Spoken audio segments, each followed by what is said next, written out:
এই যে তরিকা পীরেদের এসেছে, এই তরিকা চারটে তরিকার পূর্ণাঙ্গ পীরে কামেল ছিলেন আমার মুজাদ্দিদুজ্জামান আলা হযরত দাদা হুজুর পীর কেবলা। জোরে বলা যাবে না?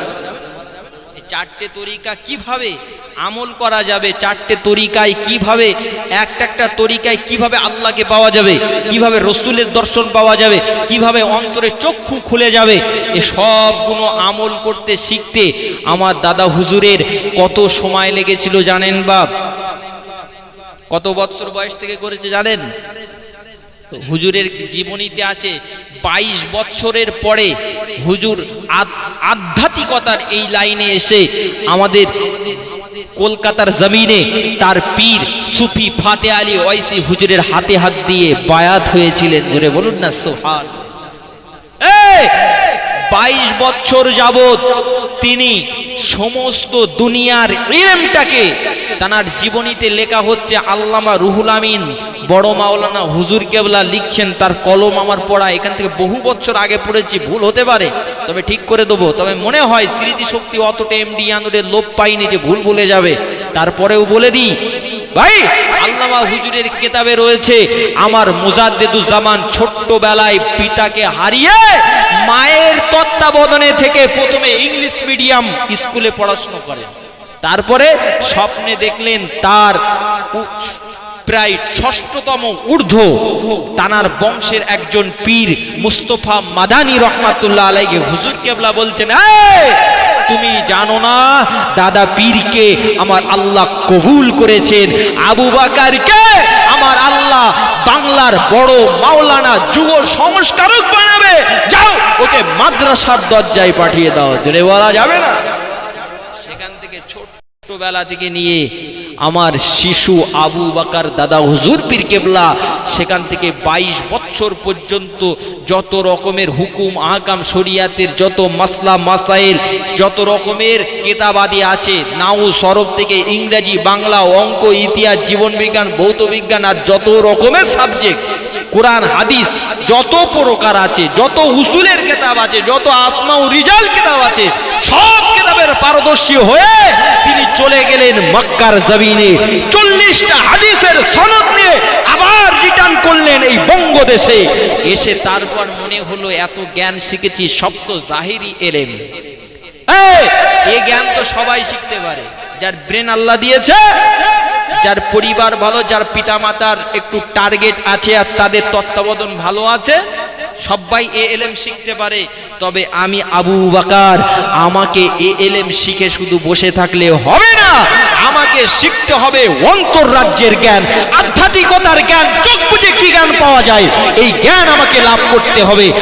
একটা করে সবক নিচ্ছেন তার পীরের কাছ থেকে, প্রথমে মুজাদ্দিদিয়া, তারপর নকশবন্দিয়া, তারপরে চিশতিয়া, তারপরে কাদরিয়া, এরকম পরস্পর নিতে সব তরিকার অগাধ বৃহৎ পাণ্ডিত্য অর্জন করে বঙ্গদেশে তিনি ইসলামের প্রচার প্রসার এমনই ভাবে করতে লাগলেন, তার দল বল সঙ্গী সাথীদের নিয়ে গোটা বঙ্গদেশ, আসাম নয়, বাংলা নয়, গোটা ভারতবর্ষের প্রতিটা কানায় কানায় ইসলামের সুশীতল ছায়াতলে ডাক দিতে, ইসলামের পতাকাকে উত্তোলন করে রক্ত ঘামকে নিজা সব বিসর্জন দিয়ে বাংলার এলিতে গলিতে, ভারতের অলিতে গলিতে প্রবেশ করে ইসলামের পতাকাকে উড্ডীয়ন করেছিল। একবার জোরে বলুন না সুবহানাল্লাহ। এই আটটু জোরে বলা যায় না সুবহানাল্লাহ? এইরকম মানুষ ছিল, এইরকম মানুষ ছিল, কথা বুঝতে পারছেন? আজকে সেই মানুষটার সম্পর্কে অনেকে বিভিন্ন রকম মন্তব্য করে, কথা বুঝতে পারছেন? অনেক মন্তব্য করে। তবে হ্যাঁ, আমি বলেছি অন্তরাজ্যের জ্ঞান শিখেছেন, ঠিক আছে, আমরা মেনে নিয়েছি, ঠিক আছে, কিন্তু কি করে বুঝবো যে আমার দাদা হুজুর ঠিক করেছেন না ভুল করেছেন? একটু বুঝতে হবে না? প্রশ্ন তো এখানে দাঁড়িয়ে যায়। আরো তো বহু পীর বাবা আছে, শিকল বাবা আছে, হাই রে হাই, ভাই রে ভাই আছে কি নাই? জেগে শুনেছেন কখনো? আইজার আলী বসে যান, আই হাই এরকম করে দেখেছেন কখনো? যারা দেখেছে তারা হেসে পেটের নাড়ি ব্যথা হয়ে যাবে, বেড়ে যাবে মুখ দিয়ে। কি সর্বনাশ! আল্লাহকে নিয়ে আছে কত মজাক চলছে। আল্লাহকে পাওয়ার জন্য কি জিকির আল্লাহ দিয়েছিলেন আর তার ব্যবহার কি রূপ চলছে। ভাই আমার, বিশ্বনবী এখান থেকে ১৫০০ বছর আগে মদিনার মেম্বার থেকে সোনার নবী সোনার জবানে বর্ণনা করেন। ও আমার সাহাবায়ে কেরামরা শুনে রেখে দাও, জেনে রেখে দাও। ফাআবদালু কাউলু লা ইলাহা ইল্লাল্লাহ, হাদিসটা বর্ণনা করছেন আন আবি হুরায়রা রাদিয়াল্লাহু তাআলা আনহু ক্বালা ক্বালা রাসূলুল্লাহ সাল্লাল্লাহু আলাইহি ওয়াসাল্লাম। বিশ্বনবী বর্ণনা করছে, হযরতে আবু হুরায়রা রাদিয়াল্লাহু তাআলা আনহু হুজুর বর্ণনা করেন, আমার রাসূলুল্লাহ জানিয়ে দিয়েছেন ফাআবদালু কাউলু লা ইলাহা ইল্লাল্লাহ। বিশ্বনবী সোনার জবানে বর্ণনা করেন, ও আমার সাহাবায়ে কেরামরা শুনে রেখে দাও, জেনে রেখে দাও, আমি নবী মুহাম্মদুর রাসূলুল্লাহ সাল্লাল্লাহু আলাইহি ওয়াসাল্লাম বলে দিলাম, পৃথিবীর সর্ব উৎকৃষ্টময় জিকির হলো আমার আল্লাহর জিকির, আর সেটা হলো লা ইলাহা ইল্লাল্লাহ। একটু জোরে শুনে বলা যাবে না সুবহানাল্লাহ। অতএব আল্লাহ ছাড়া কোনো মাবুদ নাই, আল্লাহ সর্বশ্রেষ্ঠ। জোরে বলুন না সুবহানাল্লাহ। এই জিকির হচ্ছে সর্ব উদ্ধতম উত্তমতম জিকির, সবচেয়ে উত্তমতম স্মরণ। এই স্মরণে খোদ আল্লাহর দিদার পাওয়া যায়। জোরে বলুন না সুবহানাল্লাহ। আজকে সেই জিনিসটা কত প্রকার ভাবে টেকনিকে চলছে। কেউ দাড়ি তা দুলিয়ে দুলিয়ে কত রকম কায়দায় ড্যান্স করছে আর জিকির করছে, বলে এটাও জিকির। বলে হক পীর, আমার দাদা পীর, তাকে আমরা হক পীর বলে মানবো, তার নসলটা দেখবো না। তার পীর কে ছিল? সুফি পাতে আলী ওয়াইসি হুজুরের পীর কি ছিল? নূর মোহাম্মদ নিজামপুরী। কথা বুঝছেন? তিনিও হক ওলি ছিলেন। জোরে বলুন না সুবহানাল্লাহ। তার পীর আহমদ রহমাতুল্লাহ আলাইহি, তিনিও একজন মস্ত বড় হাক্কানি ওলি ছিলেন। জোরে বলুন। তার পীর ইতিহাস নয়, এটা ইতিহাস নয়, এটা তাদের জীবনী থেকে বড় বড় বিজ্ঞ আলেমে দ্বীন যারা, যাদের সম্পর্কে এমনও বক্তব্য মানুষের কাছে হয়তো কোন আলেম আপনাদের শুনিয়ে গেছে যে এই সমস্ত আলেমরা কত দামি ছিলেন, তারা তাদের সম্পর্কে বলছে। তারা আমার দাদা হুজুর সম্পর্কে লিখছে যে তার পীর নূর মোহাম্মদ নিজামপুরী, তিনিও হক। তার পীর সৈয়দ আহমদ রহমাতুল্লাহ আলাইহি, তিনিও হক। তার পীর শাহ ওলিউল্লাহ মুহাদ্দিস দেহলভী রহমাতুল্লাহ আলাইহি, তিনিও হক। তার পীর শাহ আব্দুর রহিম মুহাদ্দিস দেহলভী রহমাতুল্লাহ আলাইহি, তিনিও হক। তার পীর শাহ আব্দুল আজিজ মুহাদ্দিস দেহলভী রহমাতুল্লাহ আলাইহি, তার পীর শাহ আব্দুর রহিম মুহাদ্দিস দেহলভী রহমাতুল্লাহ আলাইহি, তার পীর।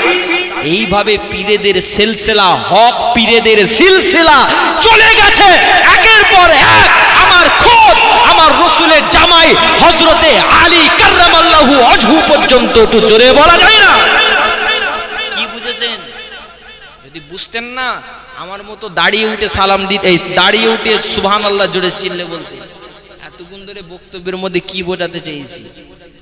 আমি বলেছিলাম আমার রাসূল বলেছেন আনা মাদিনাতুল ইলম ওয়া আলী বাবুহা, আমি হলাম জ্ঞানের শহর, আমি হইলাম জ্ঞানের শহর, আর আমার জামাই আলী হলো জ্ঞান শহরের দরজা। একটু জোরে বলুন না সুবহানাল্লাহ। আর আমার দাদা পীরের পীর সুফি ফতে আলী ওয়াইসি, তার পীর নূর মোহাম্মদ নিজাম পীর, তার পীর শাহ সৈয়দ আহমদ বেরলভী রহমাতুল্লাহ আলাইহি, তার পীর শাহ আব্দুল আজিজ মুহাদ্দিস দেহলভী, তার পীর শাহ ওলিউল্লাহ মুহাদ্দিস দেহলভী, তার পীর শাহ আব্দুর রহিম মুহাদ্দিস দেহলভী। এইভাবে পীরেদের সিলসিলা চলে গেছে, হক পীরেদের সিলসিলা স্বয়ং রাসূলের জামাই হযরতে আলী পর্যন্ত। আর আলী হলো সেই জ্ঞান শহরের দরজা।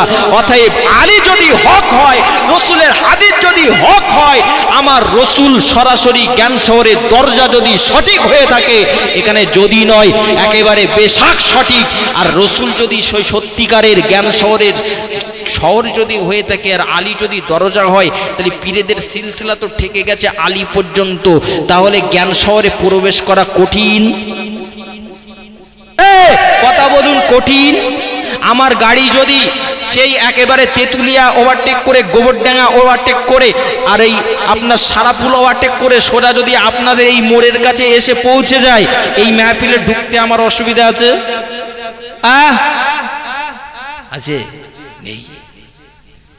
তাহলে আমার রাসূল বলেছেন জ্ঞান শহর আমি জ্ঞানের শহর, আমার আলী হলো সেই জ্ঞানের দরজা। অতএব আমি একটা দিক দিয়ে যুক্তি দিয়ে বুঝিয়ে দিতে চাই যে আমরা যে তরিকা অবলম্বন করি, মানি, ইত্তেবা করি, অনুসরণ করি, দাদা পীরের অনুসরণ করি, এই অনুসরণের সব কিছু জ্ঞানদাতাকে স্বয়ং রসুল। জোরে বলুন না সুবহানাল্লাহ। স্বয়ং রসুল জ্ঞান দিচ্ছেন, যার কারণে আল্লামা হুজুর লিখছেন কিতাবের মধ্যে যে মুজাদ্দিদুজ্জামান ফয়েজ পেয়েছিলেন জিবরাইল আলাইহিস সালাতু ওয়াস সালামের, ফয়েজ পেয়েছিলেন মা ফাতেমা রাদিয়াল্লাহু তাআলা আনহা, আমার জান্নাতি রানীর ফয়েজ পেয়েছিলেন, আধ্যাত্মিকতা শিখেছিলেন, অন্তর্রাজ্যের জ্ঞান শিখেছিলেন স্বপ্ন যোগে জিবরিল থেকে, স্বপ্ন যোগে মা ফাতেমা থেকে, স্বপ্ন যোগে ইমাম হাসান থেকে, স্বপ্ন যোগে ইমাম হুসাইন রাদিয়াল্লাহু তাআলা আনহুমা আজমাইন হুজুরদের থেকে। জোরে বলুন না সুবহানাল্লাহ। কথা বোঝাতে পারছি? জ্ঞান শহরের মালিক হলো রসুল, দরজায় তো ঠেকেছে আলী পর্যন্ত, তার মানে জ্ঞান শহরে প্রবেশ হয়ে গেছে। তার মানে যত পীরেদের তরিকার জ্ঞান সব কে বিতরণ করছে? বাপ স্বয়ং আমার রসুল। জোরে বলুন না সুবহানাল্লাহ। অতএব আমরাই হক পথে আছি তার হাদিস দিয়ে প্রমাণ। বোঝাতে পেরেছি? কথা বুঝতে পেরেছেন? বোঝাতে পারলাম কি পারলাম না? এইবারে বুঝতে হবে। তাহলে আমরা যখন হক পথে আছি, আমাদের কথা জনসাধারণদেরকে মানতে খোদ রসুল আদেশ করেছেন। আপনি আমি বিভ্রান্তে চলে যাচ্ছি, এর জন্য আমাদের কি ডিসিশন দরকার?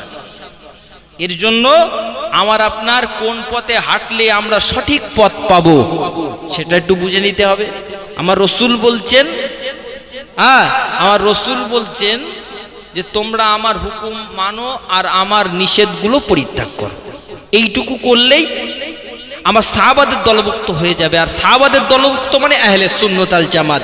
অতএব যে দলে আমার দাদা হুজুর ছিলেন, পাঁচ হুজুর ছিলেন, আল্লামা হুজুর ছিলেন, যে পথের পথিক খাজা মাইনুদ্দিন চিশতি আজমির হুজুর ছিলেন, যে পথের পথিক বড় পীর আব্দুল কাদের জিলানী রহমাতুল্লাহ আলাইহি হুজুর ছিলেন, যে পথের পথিক ইমামে আজম আবু হানিফা রহমাতুল্লাহ আলাইহি ছিলেন, যে পথের পথিক ইমাম বুখারী রহমাতুল্লাহ আলাইহি ছিলেন। জোরে বলা যাবে না? পৃথিবীর যত পীর, মাশায়েখ, মুফাসসির ইকরাম, মুহাদ্দিস ইকরাম, মাশায়েখ ইকরাম সবাই সব সেই পথের পথিক ছিলেন। জোরে বলুন না সুবহানাল্লাহ। অতএব আমার আপনার পথ, তাহলে বিভ্রান্তে যাওয়া লাগবে? বিভ্রান্তে যাওয়া লাগবে। তাহলে কি করতে হবে? এই পথ অনুসরণ করতে হবে, মজবুত ভাবে ধরে রাখতে হবে, আলেমদের ইত্তেবা করতে হবে। আপনি যদি মনে করেন এখন সব আলেমদের মধ্যে সেই আমল করা আলেম তো খুঁজে পাওয়া যায় না, তাহলে হুজুর কার কথা কিভাবে বুঝবো? সেই আলেম কিভাবে দেখবো? আপনাদের চোখ আছে, আমি বলবো আপনাদের সকলের ব্রেন বুদ্ধি আছে, আল্লাহ সকলের ভালো ব্রেন দিয়েছেন। আপনি পীর খুঁজে নিতে পারবেন, অলি খুঁজে নিতে পারবেন, ভালো আলেমদের বক্তৃতার মধ্য থেকে বুঝে নিতে পারবেন এই মানুষটা জ্ঞানী, এর কাছে আমি আমার ফতোয়া জিজ্ঞাসা করলে সঠিক উত্তর পাওয়া যাবে।